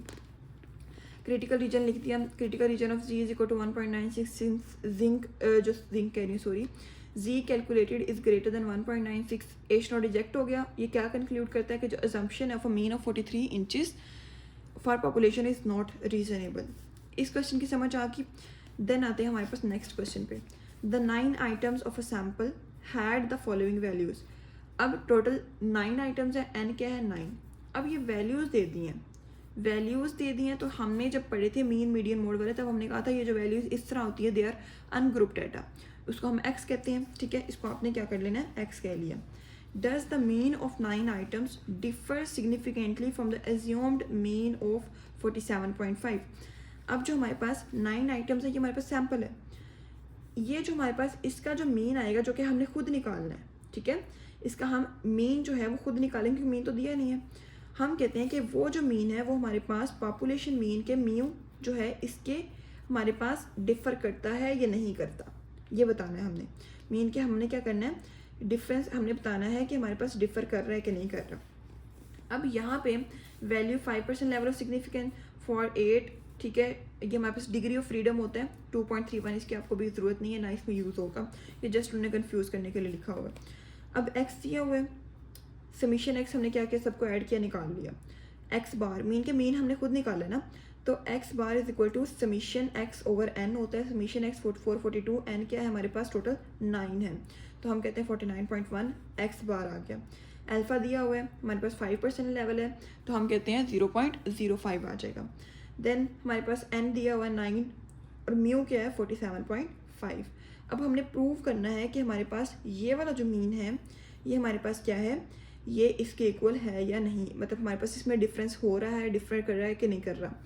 अब इसके लिए हमें पहले ये प्रूव करना पड़ेगा कि हमारे पास ये मीन डायरेक्टली है भी कि नहीं हमारे पास पॉपुलेशन मीन का, ठीक है, कि हमारे पास ये वाला जो मीन है ये हमारे पास अगर ये मीन के हम इसको ले लेते हैं एच नोड, अगर वो एक्सेप्ट हो जाएगा देन हम कहते हैं कि हाँ वो डिफ़र कर रहा है, क्योंकि ऑब्वियस ही बात है यहाँ पे डिफरेंस है। अब हमें जस्ट यही कंफर्म करना है कि हमारे पास ये जो है ना 47.5 ये एग्जैक्ट पॉपुलेशन का मीन है कि नहीं है। अगर ये हमारे पास इसका मीन होगा तो इन दोनों के दरमियान डिफरेंस, तो ऑब्वियस ही बात है जब इनके दरमियान डिफरेंस है तो ठीक है। अगर हमारे पास ये इक्वल नहीं आएगा तब हम कहेंगे कि हमारे पास जो है ये जो डिफ़र नहीं कर रहा, ठीक है। अब इसको हम लेके चलते हैं। यहाँ पे हमने जब फॉर्मूला पुट करना है ना, इसमें भी हमारे पास क्या हो जाएगा वही सेम मीन के, इसमें हमारे पास एक्स नहीं दिया, एक्स दिया है पूरा दिया है, मीन के एक वैल्यू नहीं दी एक्स की, हमने समीशन एक्स बार निकाल लिया। जैसे मैंने आपको लास्ट क्वेश्चन में बताया कि हमारे पास ये वाला, इसका हमारे पास क्या आता है, फॉर्मूला यूज़ होता है summation x square n x bar square. तो हमने क्या किया, एक्स बार का स्क्वायर ले लेंगे और ये हमारे पास एक्स स्क्वायर का लेके हमने समीशन एक्स स्क्वायर ले लेना है, ठीक है। अब ये समीशन एक्स, ये हमने सारे एक्स का स्क्वायर लिया और उसको हमने ऐड कर दिया। पहला स्टेप एच नोड हमने क्या प्रूव करना है, हमारे पास म्यू क्या है 47.5, ठीक है, ये हमने प्रूव करना है। एच नोड ऑपोजिट ऑपोजिट आ जाएगा, मीन के हमारे पास नॉट इक्वल टू, ये ग्रेटर भी हो सकता है लेसर भी हो सकता है, तो टू टेल्ड है। Alpha it is 0.05। Test statistic फॉर्मूले सारे हमने लिख लिए हैं इधर, बाद में हमने कैलकुलेट किया, क्रिटिकल रीजन कितना आ जाएगा 1.96। हमारा आंसर क्या है 1.68, ये तो छोटा है। जब ये 1.96 से छोटा है, हमें क्या प्रूव हुआ कि हमारे पास जो नल हाइपोथेसिस है वो हमारे पास क्या है, करेक्ट है, मीन के हमारे पास म्यू इज इक्वल टू 47.5। तो जब हमारे पास ये करेक्ट है कि हमारे पास म्यू जो है, मीन के मीन पॉपुलेशन जो है वो हमारे पास 47.5 है और हमारे पास जो सैम्पल की है वो 49.1 है, तो ऑब्वियस ही बात है इन दोनों के दरमियान एक डिफरेंस एग्जिस्ट कर रहा है। तो हम लास्ट पे कहेंगे कि एच नोड जो है वो accepted, so that concludes that the mean of 9 items differ significantly from the assumed mean of 47.5। ये क्रिटिकल रीजन वाला लिख लिया। 6 स्टेप क्या होगा, रिजल्ट आ जाएगा हमारा एट 5% लेवल ऑफ सिग्निफिकेंस। इस तरह से हमारे पास क्या हो गया, नल हाइपोथेसिस एक्सेप्ट हो गया और वो डिफर कर रहे हैं। ये समझ आ गई इस बात की। अच्छा, ये जो है ना, ये लिखा हुआ है। अब मैंने आपको जो पहले बताया था रेंज रूल, अगर हमारे पास टू टेल टेस्ट है तो हम उसका मोड ले सकते हैं, ठीक है। उसका मोड लेंगे तो हमारे पास पॉजिटिव नेगेटिव आएगा, देन हम क्या करते हैं, उसको एक्सेप्ट कर लेते हैं या रिजेक्ट करते हैं। अगर हमारे पास जी जो है मोड की वैल्यू टू टेल में जी की वैल्यू ग्रेटर आ जाती है, इससे तब हम रिजेक्ट कर देते हैं, और अगर लेसर आ जाती है, जैसे अभी आई है लेस आई है इससे, तब हम क्या करते हैं, एक्सेप्ट कर लेते हैं। और हम वन टेल्ड में दो चीज़ें होती हैं, हम मोड नहीं ले सकते, या लेफ्ट होती है राइट, लेफ्ट में नेगेटिव वैल्यू होती है, राइट में पॉजिटिव। अब पॉजिटिव का भी सेम ऐसा ही है, क्योंकि ये दोनों ही पॉजिटिव है ना, पॉजिटिव का भी सेम ऐसा ही। यहाँ पे तो हम मोड लेते हैं तो पॉजिटिव हो जाता है, यहाँ पे तो वैसे ही पॉजिटिव होता है इन केस अगर वो राइट टेल्ड है। तो यहाँ पे हम क्या कहते हैं, अगर हमारे पास जी जो है वो इससे बड़ा होगा तो रिजेक्ट हो जाएगा एच नोड, अगर छोटा होगा सेम छोटा होगा तो हमारे पास क्या हो जाएगा, एक्सेप्ट हो जाएगा। बट यहाँ पे डिफरेंस कहाँ क्रिएट होता है, लेफ्ट टेल्ड पे। लेफ्ट टेल्ड में अगर हमारे पास, मेरे पास आया है जो जी है, मीन के लेफ्ट टेल्ड है क्वेश्चन, लेफ्ट टेल्ड का आंसर क्या है हमारे पास, मीन के जी का आंसर क्या निकला है मेरा -2, ठीक है, -2 निकला है। अब ये हमारे पास जी 0.05 पे है, अब -0.05 ये हमारे पास क्या -1.96। अब ये जी आया और ये आ गया। अब हम कहते हैं ये तो इससे छोटा है, -2 इज़ लेस देन 1.96। पॉजिटिव के हिसाब से तो हमें इसको क्या करना चाहिए, एच नोड एक्सेप्ट हो गया। बट यहाँ पे वैल्यूज़ जो है वो नेगेटिव में है, ये लेफ्ट टेल्ड है, तो हम कहते हैं यहाँ पे ये हमारे पास एच नोड क्या हो गया, रिजेक्ट हो गया। ये कब एक्सेप्ट होगा, जब माइनस ये जो 2 है, मीन के हमारे पास कोई भी वैल्यू ले लेती हूँ मैं, अब छोटी ले लेती हूँ 1.3, ये हमारे पास इस तरह से हो ग्रेटर देन 1.96। अगर इस तरह से वैल्यू होगी तब हमारे पास क्या हो जाएगा, एच नोड जो होगा वो हमारे पास क्या हो जाएगा, एक्सेप्ट हो जाएगा, ठीक है। यहाँ पे ग्रेटर होगी और वहाँ पे लेसर। इस बात की समझ आई है, ये बात आपने थोड़ी बहुत इसको दिमाग में बिठा लेना है। अब हमारे पास एक पॉइंट जो है हमारे पास हो गया कि हमारे पास हमने हाइपोथेसिस टेस्टिंग की अबाउट द मीन पॉपुलेशन।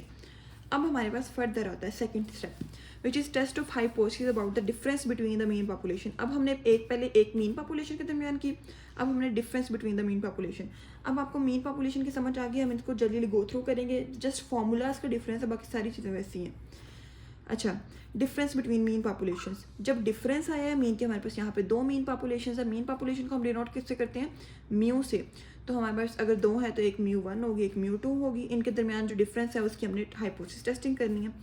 हमने पढ़ा था मीन पॉपुलेशन में ये formulas, z mod is equal to x bar minus mu over standard error of mean of sample. इसी तरह हमने सारे फार्मूलाज पढ़े, सेम वैसा ही है, ठीक है, कि हमारे पास ये भी सेम वैसे ही है, बट यहाँ पे डिफरेंस है।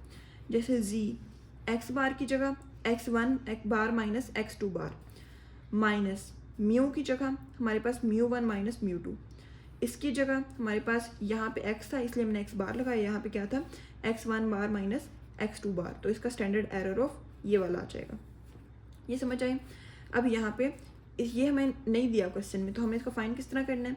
यहाँ पे हमारे पास जो है पॉपुलेशन का जो स्टैंडर्ड डेविएशन है उसका स्क्वायर, ठीक है, sigma 1 square over n1, sigma 2 square over n2, इसका हमने होल का ले लेना है स्क्वायर रूट, और इनके दरमियान पॉजिटिव साइन है। ये अगर हमारे पास सिग्मा दिया हुआ है मीन के, हमारे पास जो स्टैंडर्ड डेविएशन है वो पॉपुलेशन का दिया है। अगर मीन का दिया है तब हमने क्या करना है, मीन का कह रही हूँ, सैम्पल का दिया है S1 square over n1 plus S2 square over n2, इसका स्क्वायर रूट ले लेना है। सेम फार्मूलाज है। अगर किसी जगह पे सिर्फ ये दिया हो हमारे पास सिग्मा, ना सिग्मा 1 दिया हो ना सिग्मा 2 दिया हो, तब हम ये वाला फॉर्मूला पुट करेंगे।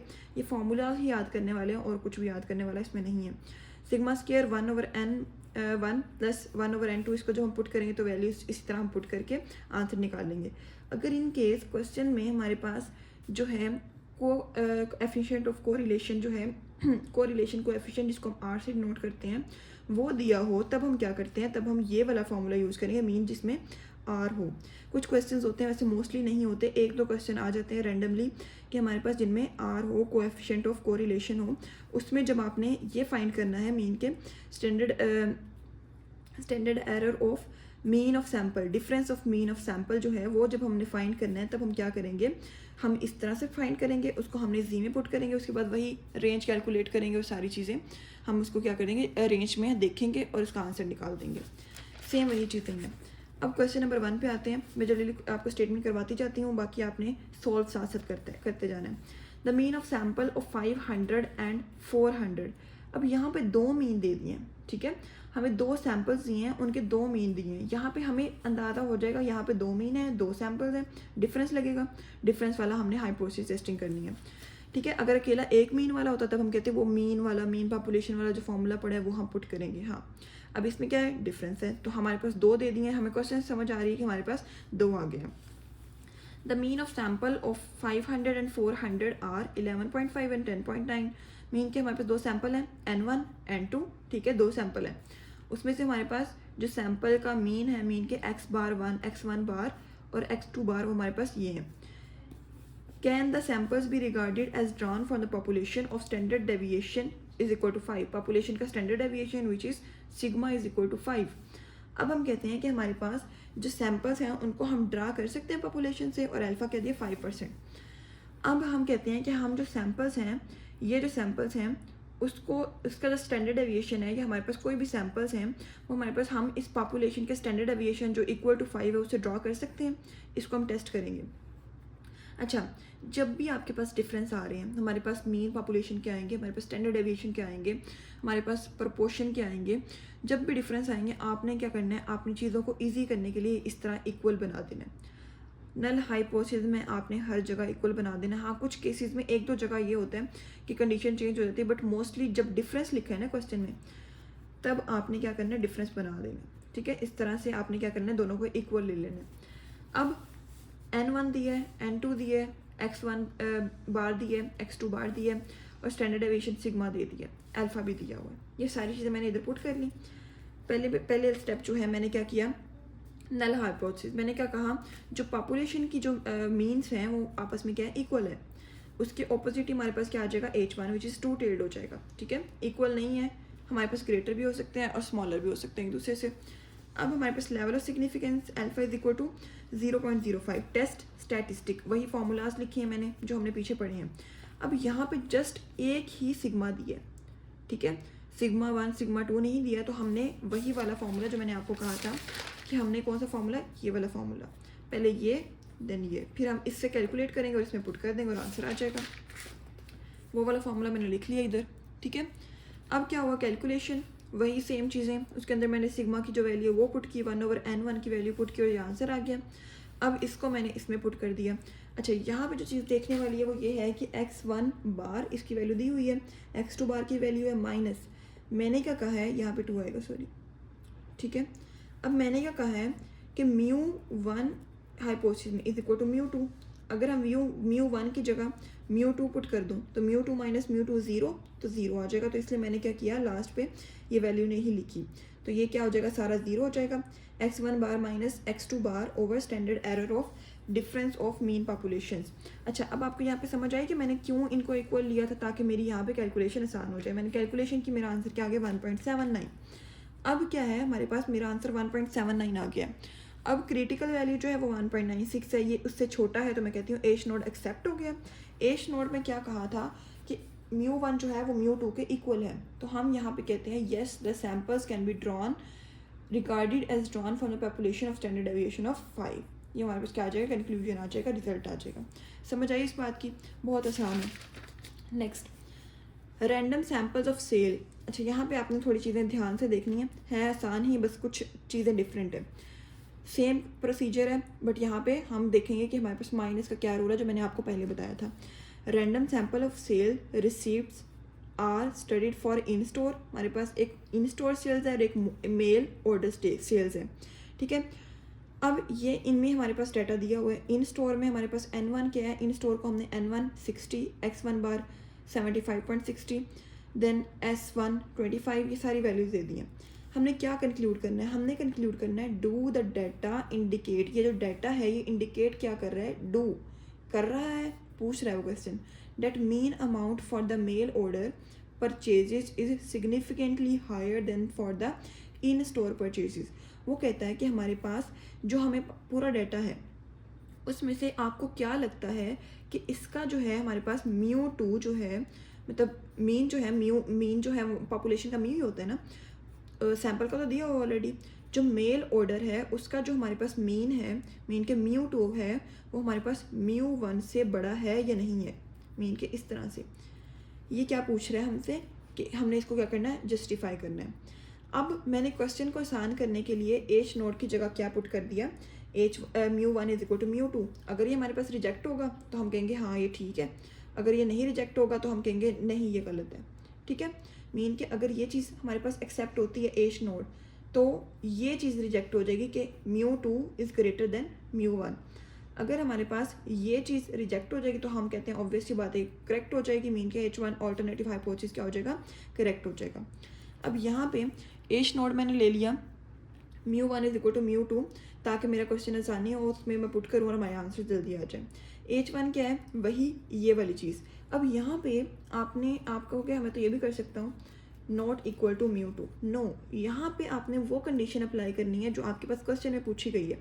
आपने या तो एच नोड या तो H1 दोनों में से एक जगह पे क्वेश्चन की कंडीशन लास्ट में पुट करनी है, दूसरी जगह पे आप अपनी थोड़ी बहुत मर्जी चला सकते हैं, बट इन केस इन दोनों में से एक जगह पर आपने जो क्वेश्चन है उसकी कंडीशन लाजमी पूरी करनी है। यहाँ पे हमने क्वेश्चन बनाने के लिए इजी बनाने के लिए हमने ये ले लिया, बट आगे हम ये नहीं ले सकते, हम क्वेश्चन ही लेंगे जो हमें क्वेश्चन में कंडीशन दी हुई है। तो ये जस्ट ग्रेटर देन वाला वही चीज़ जो मैंने आपको समझाई है। अब वन टेल्ड है, वन टेल्ड किस तरह है, हमारे पास ग्रेटर है तो हमारे पास क्या आ जाएगा, ये वन टेल्ड है, मीन के हमारे पास एक ही साइड पे ये एक्सटेंड होगा। अल्फ़ा दिया हुआ टेस्ट स्टैटिस्टिक, हमारे पास जो फॉर्मूला है हमने वो पुट किया सेम, ये दोनों इक्वल है, ये जीरो हो जाएंगे और हमारे पास यही फार्मूला रह जाएगा। अब स्टैंडर्ड एरर का फार्मूला हमारे पास इसमें S1 भी दिया हुआ है, S2 भी दिया है, तो हम S1 और S2 वाला पुट करेंगे। ये हमारे पास क्या आ गया, वो फार्मूला। कैलकुलेशन की मैंने पहले स्टैंडर्ड एरर निकाला, स्टैंडर्ड एरर में मैंने S1 का स्केयर वो सारी चीज़ें पुट करके 5.73 आ गया। जब मैंने Z निकाला तो मैंने यहाँ पे माइनस में आ गया। इन केस हमारे पास ये टू टेल्ड होता, टू टेल्ड में मैं क्या करती, मैं मोड ले लेती, उसको पॉजिटिव लेती और आंसर निकाल देती। बट यहाँ पे क्या है, हमारे पास वन टेल्ड है। वन टेल में मैंने समझाया था कि आपको कि हमारे पास हमने इसका मोड नहीं लेना, जब मोड नहीं लेंगे तो हमारे पास नेगेटिव की वैल्यू पॉजिटिव नहीं होगी, नेगेटिव ही रहेगी। अब हमारा आंसर आया नेगेटिव में -2.73। अगर हम देखते हैं हमारे पास जो हमारे पास क्या है, सिग्निफिकेंस का लेवल है, मीन के 5 है, उसमें अगर हम देखें वन टेल, सॉरी ये वाला वो नहीं देखना, वो टू टेल का, ये वन टेल है। 0.05 में वन टेल देखना है, वो भी नेगेटिव में, तो हम कहते हैं दिस इज़ 1.645 जो कि माइनस में है। अब इसके साथ हम क्या करेंगे, रेंज को जो हमारे पास मैच करेंगे। अब z minus z alpha is equal to 0.05 का है -1.645, ठीक है। अब ये जो है मैंने आपको यहाँ पे क्या बात समझाई थी कि अगर मेरी जो अगर नेगेटिव वैल्यूज़ है मेरी, तो हम कहते हैं कि अगर हमारे पास -2.37 लेते हैं, 2.37 और -1.645, नेगेटिव में जितनी रकम छोटी होती है वो उतनी ही बड़ी होती है। इसमें छोटी कौन सी है, ये वाली, तो वो बड़ी है हम इससे, ठीक है। और पॉजिटिव में जितनी छोटी है वो उतनी छोटी ही है। अब यहाँ पे ये बड़ी है, ये छोटी है। -2.37 इज़ लेस देन -1.645। माइनस तब हमारे पास एक्सेप्टेबल होता है, ये हमारे पास छोटी रकम हो, जब हमारे पास जी अगर छोटा निकला हो, ये तब एक्सेप्टेबल होता है जब हमारे पास क्या हो, positive values. But in case of negative it should be greater to accept the null hypothesis. तो हमारे पास ये स्मॉलर है, तो हम कहते हैं this is h naught rejected. As z calculated is less than -1.64, so h naught rejected. Reject करने से हमें क्या पता चला, ये दोनों आपस में इक्वल नहीं है। जब ये दोनों आपस में इक्वल नहीं है तो ऑब्वियस सी बात है कि H1 जो है एक्सेप्टेड है। मीन के हमारे पास जो उन्होंने क्वेश्चन में कहा था कि पूछा था कि mean amount for mail order purchases is significantly higher than that for in the store purchases, this is correct, right है ये, ठीक है।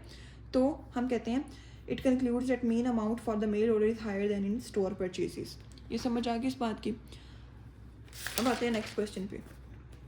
दो चीज़ें हमने पढ़ ली हमारे पास। हमने किसका पढ़ लिया, मीन पॉपुलेशन का, हमने पढ़ लिया difference between two mean populations. अब यहाँ पे हमारे पास difference between two standard deviations, ये भी बहुत आसान है, सेम वैसा ही है। यहाँ पे हमने ये मैंने मीन पॉपुलेशन वाला फॉर्मूला लिखा है, यहाँ से रिलेट करके आपको क्या करेंगे, हमारे पास ये फाइंड करेंगे difference between the mean populations का। वही यहाँ जहाँ पे मीन पॉपुलेशन है, सॉरी हमारे पास मीन की है, ये सैम्पल की है, वहाँ पे हम क्या कर देंगे स्टैंडर्ड, अगर सैम्पल की पॉपुलेशन है वहाँ पे हम सैम्पल का स्टैंडर्ड डेविएशन कर देंगे। अगर हमारे पास मीन जो है यहाँ पे पॉपुलेशन का है वहाँ पे हम सैम्पल का मीन कर देंगे। अब सेम ये सैम्पल का जो हमारे पास है स्टैंडर्ड डेविएशन S1 - S2, ये भी सैम्पल का था, ये हमारे पॉपुलेशन का है, minus σ1 - σ2 over standard error of x1, यहाँ पे वही रहेगा सेम x1 बार माइनस x2 बार, ठीक है। अब यहाँ इसकी वैल्यू नहीं है तो इसकी वैल्यू हम इस तरह से फाइंड करेंगे, S1 स्क्वायर, ये सारे फार्मूलाज हैं। अगर हमारे पास सैम्पल का जो स्टैंडर्ड डेविएशन दिया हो तो हम क्या करते हैं ये पुट कर लेंगे, अगर हमारे पास पॉपुलेशन का दिया हो देन हम ये पुट कर लेंगे। इसके रिलेटेड एक क्वेश्चन करते हैं। अब random samples drawn from 2 countries, 2 sample है हमारे पास, जिसमें हमारे पास क्या है, कंट्री ए कंट्री बी है। उसने mean height in inches, mean के मीन हाइट दी हुई है सैम्पल की, this is x1 bar, this is x2 बार, ठीक है। मीन हाइट है ना सैम्पल की, तो सैम्पल को हम क्या कहते हैं, हाइट को x1 बार x2 बार। स्टैंडर्ड डेविएशन सैम्पल ही है ये भी, S1 S2, number N1 N2। अब यहाँ पे पूछ क्या रहा है, is the difference between the standard deviation significant, कि इन स्टैंडर्ड डेविएशंस के जो सैम्पल का जो डिफरेंस है उससे हमें ये पता चल जाएगा कि हमारे पास जो पॉपुलेशन है उनके जो स्टैंडर्ड डेविएशन है उनके दरमियान कोई डिफरेंस है भी या कि नहीं है। ये जब हम कैलकुलेट करेंगे तब हम देखते हैं। मैंने बताया था जब भी आपके पास डिफरेंस वाला क्वेश्चन आए ना, तब आपने क्या करना है, आपने जो उसकी सेकंड वैल्यू है, मीन के ये वाली वैल्यू है, आपने नल हाइपोथेसिस में उसको इक्वल रख देना है। कुछ केसेस में आपने चेंज कर सकते हैं, बट इन मोस्टली हमारे पास जब डिफरेंस वाला आ जाए तब आपने ये इक्वल कर देना है। ये वैल्यूज सारी दी हुई हैं हमारे पास, जो जो क्वेश्चन में पूछा गया। एच नोड नल हाइपोथेसिस पहला स्टेप, मैंने क्या कहा, इक्वल कर दो, कर दिया।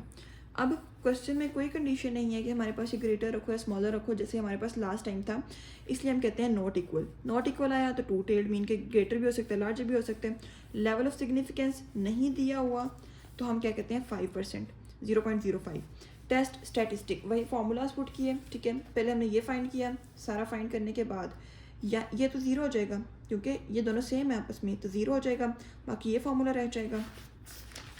उसमें जब हम वैल्यूज़ पुट करेंगे तो हमारे पास क्या आ जाएगा 1.03। अब हमारे पास z का आंसर क्या आ गया 1.03। अब यहाँ पे हमारे पास जो 0.05 का हमने क्रिटिकल वैल्यू देखी टू टेल के लिए 1.96 है, ये उससे छोटा है, तो हम कहते हैं एच नोड एक्सेप्ट हो गया, जो कि हमारे पास क्या कहता है कि हमारे पास एच नोड जो एक्सेप्ट है वो क्या कहता है कि हमारे पास ये दोनों इक्वल हैं।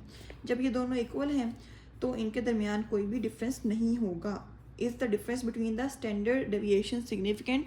No, the difference between the standard deviations are not significant because both are equal.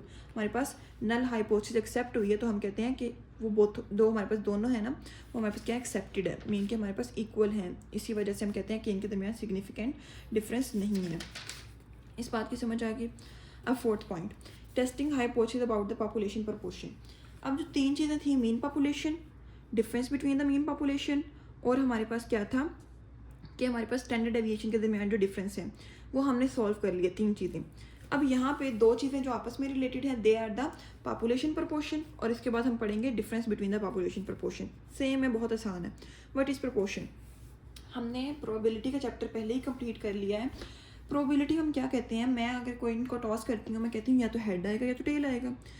Head आने की कितनी प्रोबेबिलिटी है और हमारे पास टेल आने की कितनी प्रोबेबिलिटी है, ये हमारे पास क्या हो जाता है, या कितने चांसेस हैं, चांसेस को हम प्रोबेबिलिटी कहते हैं।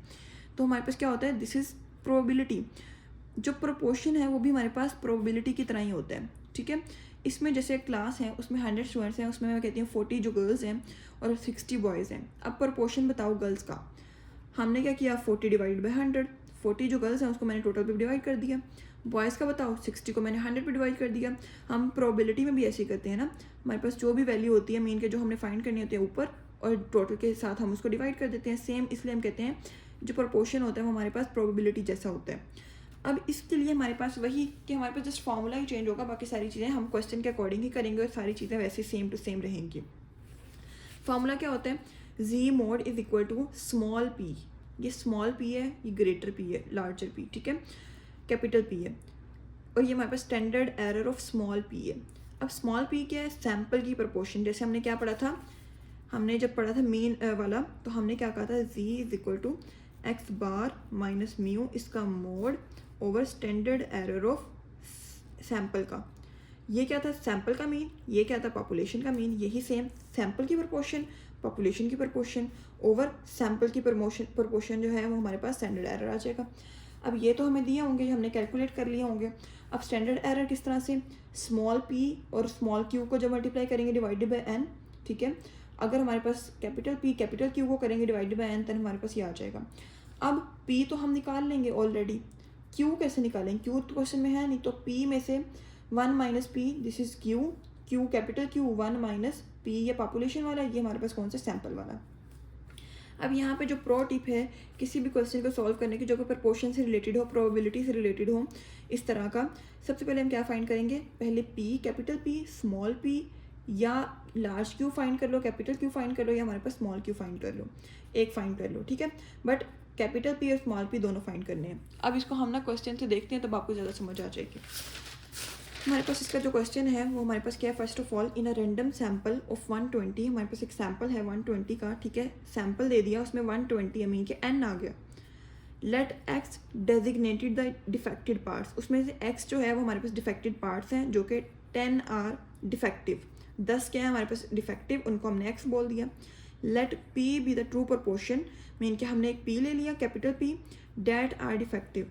टेस्ट करना है हमारे पास null hypothesis H node is P is equal to 0.1, इन्होंने हमें एच नोड भी दे दिया है, इन्होंने हमें H1 भी दे दिया खुद ही। अब हमने जस्ट उनको प्रूव करना है, बस प्रूव करके हमने क्या कर देना है, बता देना है कि हाँ ये करेक्ट है या नहीं है, और हमें लेवल ऑफ सिग्निफिकेंस क्या दिया, 0.01। अब इसको आपने ध्यान से समझना है, यही समझ आ जाएगी तो आपको सारी समझ आ जाएगी। सबसे पहले मैंने क्या कहा था, क्वेश्चन में कोई भी चीज़ सॉल्व करनी है, आपने क्या करना है, capital P, small P, capital Q, या हमारे पास स्मॉल क्यू फाइंड कर लें। अब यहाँ पे कैपिटल पी कहीं दिया नहीं, स्मॉल पी कहीं दिया नहीं, लार्ज क्यू या स्मॉल क्यू दिए नहीं। अब अगर आप यहाँ पे देखें, टेस्ट द हाइपोथेसिस, इसमें पी दिया हुआ है capital p is equal to 0.1, मैंने लिख लिया, capital p is equal to 0.1। इस पी से मैं एक क्यू निकाल सकती हूँ, मैंने क्या पढ़ा था, q is equal to 1 minus capital p, 1 minus capital p किया तो हमारे पास क्या आ जाएगा, क्यू 0.9 आ गया, ठीक है। ये भी निकल आया, ये भी निकल आया। अब क्या रहेगा, ये वाला स्मॉल पी। स्मॉल पी क्या होता है, जैसे मैंने कहा था कि क्लास में 40 गर्ल्स हैं आउट ऑफ 100, तो मैंने 40/100 कर दिया। अब यहाँ पे 10 डिफेक्टिव पीसीज हैं आउट ऑफ 120, तो मैंने स्मॉल पी कैसे निकालना है, जैसे प्रोबेबिलिटी को निकालते हैं 10/120, 1/12 0.083। स्मॉल क्यू भी निकालिए मैंने, साथ ही ये ना भी निकाले तब भी कोई इशू नहीं है। अब कैपिटल क्यू पुट कर लेना, लेकिन मैंने यहाँ पे आगे स्मॉल क्यू पुट करूँगी तो इसलिए मैंने निकाल लिया और मैंने आंसर निकाल दिया, ठीक है। ये मेरी कैलकुलेशंस होगी। अब हम आते हैं हमारे पास क्वेश्चन के सोल्विंग की तरफ। मीन के हमारे पास जो स्टेप्स हैं, स्टेप्स कौन कौन से हैं दोबारा रिपीट करते हैं, h naught, H1, alpha, test, statistic, calculation, critical value, और उसके बाद हमारे पास रिजल्ट। सबसे पहले एच नोड क्या है हमारे पास, जो दिया हुआ है, देन H1 भी दिया हुआ है। पी नॉट इक्वल है, मीन के ग्रेटर भी हो सकता है और हमारे पास स्मॉलर भी हो सकता है, तो 2 टेल्ड है। समझ आ गई। टू टेल्ड मैंने आपको बताया, वन टेल टू टेल लाजमी लिखना है। लेवल ऑफ सिग्निफिकेंस हमारे पास खुद दिया हुआ 0.01। हम टेस्ट स्टैटिस्टिक मीन के फार्मूलाज, मैंने सारे फार्मूलाज लिख लिए। अब मैंने यहाँ पे स्मॉल पी भी है, स्मॉल क्यू भी है, मैं कैपिटल पी और कैपिटल क्यू वाला ही पुट कर सकती हूँ। आपने वो करना है वो पुट कर लें। मैंने ये वाला पुट किया, मुझे ये ज़्यादा अच्छा लगा, मैंने ये पुट कर दिया। ठीक है, इसको जब हम करेंगे, पहले हमने ये निकाला, इसको इसके अंदर पुट कर दिया। जब हमने ये निकाला, इसका 0.025 आ जाएगा। कैलकुलेशन आपने करनी है। इसको जब हमने पुट किया तो हमारे पास जी वाले फार्मूले में तो हमारे पास क्या आ जाएगा, 0.68 आ जाएगा। अब 0.68 जो है ये हमारे पास जी की value, critical value, two tailed के लिए क्रिटिकल वैल्यू। आप लोग कहोगे कि 1.96, no, this is for 0.05। Alpha क्या है, 0.01। अगर मैं आपको टेबल दिखाऊं, 0.01 के लिए टू टेल्ड में क्या है हमारे पास, 2.58। तो हमारे पास क्या आ जाएगी, 2.58। ये 2.58 से छोटा है तो हमारे पास एच नोड एक्सेप्टेड है। हम कहेंगे हमारे पास ये वाली जो हाइपोथेसिस है ये हमारे पास क्या है, करेक्ट है। बस सिंपल सेम। अब नेक्स्ट टॉपिक, इसकी तरह के ना जो क्वेश्चंस हैं वो आपने बुक से कर लेने हैं। ठीक है, प्रैक्टिस क्वेश्चंस। नेक्स्ट टॉपिक क्या है हमारे पास, hypothesis testing about the difference between two population proportions. अच्छा, अब यहाँ पे दो पॉपुलेशन प्रपोर्शन है। ये मैंने लिखा है जस्ट पॉपुलेशन प्रपोर्शन का, स्मॉल, कैपिटल और ये सारे फॉर्मूला सेम जैसे हमने क्या किया था, मीन पॉपुलेशन का डिफरेंस जो किया था उस तरह हमने करना है कि हमारे पास पी है, स्मॉल पी है, मीन के हमारे पास यहाँ पे क्या है, जो हमारे पास सैम्पल की प्रपोर्शन है उसको हमने दो है ना, डिफरेंस है बिटवीन टू पॉपुलेशन प्रपोर्शंस, दो हैं पॉपुलेशन की प्रपोर्शन को हम P1 P2 कहते हैं। ठीक है, और हम सैम्पल को कहते हैं स्मॉल P1 स्मॉल P2। तो ये सैम्पल की है, P1 माइनस P2, माइनस का sign P1 minus P2। Standard error यहाँ पे P था इसलिए हमने यहाँ पे P लिखा, यहाँ पे ये तो हम यहाँ पे लिख लेंगे। अब इसको कैसे कैलकुलेट करना है, P1 Q1 over N1 plus P2 Q2 over N2, इसका स्क्वायर रूट ले लिया। इन केस हमारे पास जो है ना स्मॉल P1 दिया ना स्मॉल P2 दिया। ठीक है, हमारे पास दिया हुआ है P, अकेला P। ठीक है, तो हम क्या कहते हैं, हमारे पास हमने उसको क्या कर लेना है, या हमारे पास जो है हम उसको कैसे कैलकुलेट करेंगे, स्मॉल p को कैलकुलेट करने के लिए N1 P1 plus N2 P2 over N1 plus N2, इस तरह हम इसको सॉल्व करेंगे। ठीक है, लाइक अगर हमारे पास क्वेश्चन में कैपिटल P जो है ये हमारे पास है, मतलब ये है ही नहीं, क्योंकि हम इसको तो जब मैंने बताया था डिफरेंस जो है ना उसमें हम क्या कहते हैं, दूसरी जो वैल्यू होती है पॉपुलेशन की जो वैल्यू होती है उसको हम ऑलमोस्ट एक दूसरे के अप्रोक्सीमेट इक्वल ले लेते हैं, जिसकी वजह से क्या होता है, ये जीरो हो जाते हैं। तो ना P1 की वैल्यू ना P2 की वैल्यू, जिसकी वजह से हमारे पास ना P1 निकलेगा ना Q1 निकलेगा। तो हम क्या कहते हैं, हम ये वाला फॉर्मूला पुट कर लेते हैं। अब इसमें ना तो P है ना तो Q है हमारे पास क्वेश्चन में। P कैसे कैलकुलेट करेंगे, हम पहले P कर लेंगे, Q वैसे ही निकल आएगा। P को कैसे करेंगे, N1 P1 plus N2 P2 over N1 plus N2 और Q क्या आ जाएगा 1 माइनस P। ये सारे फार्मूलाज आपने याद कर लेने हैं। ठीक है, अब आते हैं हम क्वेश्चन पे। A machine put out 16 imperfect articles in sample of 500। एक सैम्पल है 500 का, मीन के N1 सैम्पल है ना 500 का N1, उसमें क्या है 16 इम्परफेक्ट आर्टिकल्स जो है वो मशीन बनाती है। मीन के N1 सैम्पल में जो मशीन है वो कितने करती है, हम यहाँ पे इसको x कह लेते हैं, x1। वो कितने करती है, 16 इम्परफेक्ट आर्टिकल्स बनाती है। मीन के 16 जो है वो हमारे पास ख़राब आर्टिकल्स बनाती है। मैंने क्या किया, मशीन को ठीक करवाया। उसने क्या किया, उसने 300 के सैंपल में, मीन के N2 इज इक्वल टू 300, 300 के सैंपल में उसने 10 ख़राब पीस निकाले। अब मुझे समझ नहीं आ रही कि हाँ वो ठीक हुई भी है कि नहीं हुई, इसको मैंने x2 ले लिया। अब मैंने क्या फाइंड करना है कि मशीन ने जो आउटपुट दी है वो इम्प्रूव हुई है सही करवाने के बाद कि नहीं हुई। बस मैंने ये फाइंड करना है कि जो मशीन की आउटपुट है वो इम्प्रूव हुई है या नहीं हुई। अब सबसे पहले N1 दिया हुआ है, N2 दिया हुआ है, X1 दिया हुआ है, X2 दिया हुआ है, इसके अलावा और कुछ भी नहीं दिया हुआ।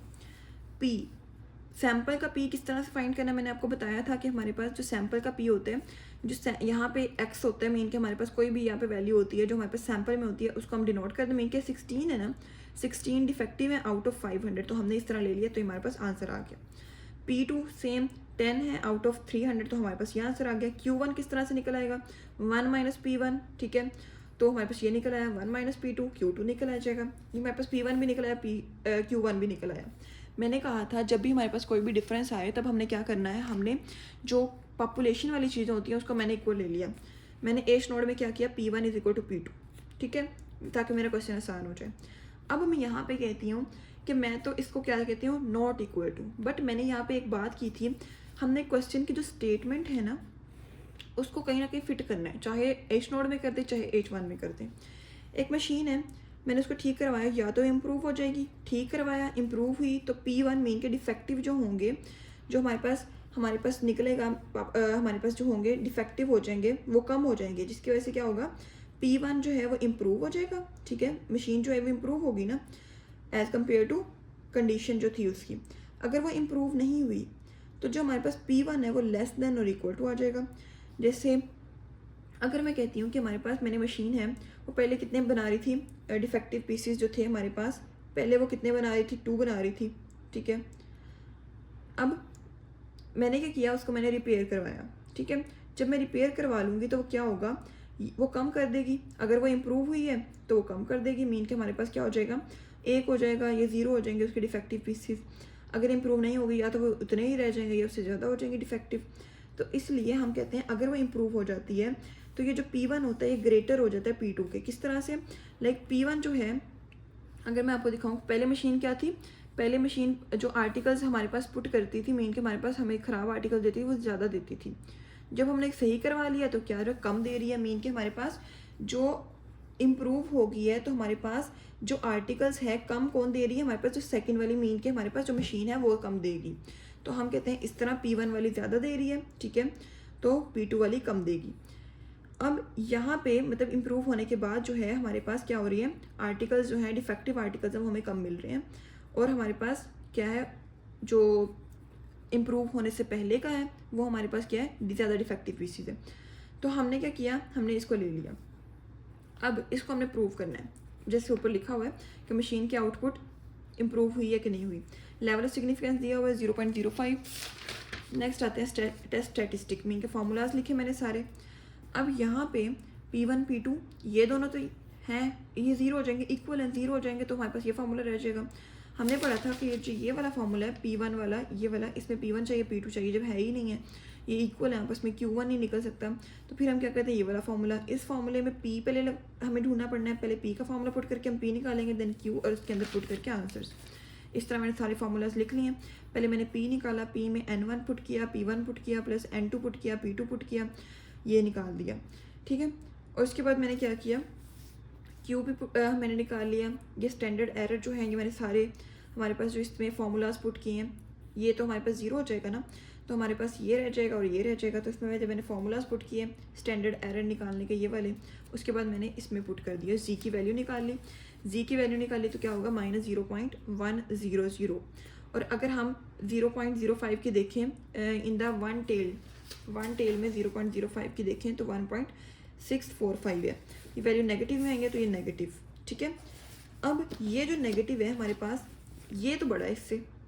अब ये वाला जो -1 -0.1 इज़ ग्रेटर देन -1.64। मैंने कहा था जब नेगेटिव होगा तब ग्रेटर आएगा तो हमारे पास H नोट जो होगा वो एक्सेप्ट हो जाएगा, अगर स्मॉलर आएगा तो रिजेक्ट हो जाएगा। अगर ये केस हमारे पास पॉजिटिव में होता तब हमारे पास क्या होता, H नोट रिजेक्ट हो जाना था।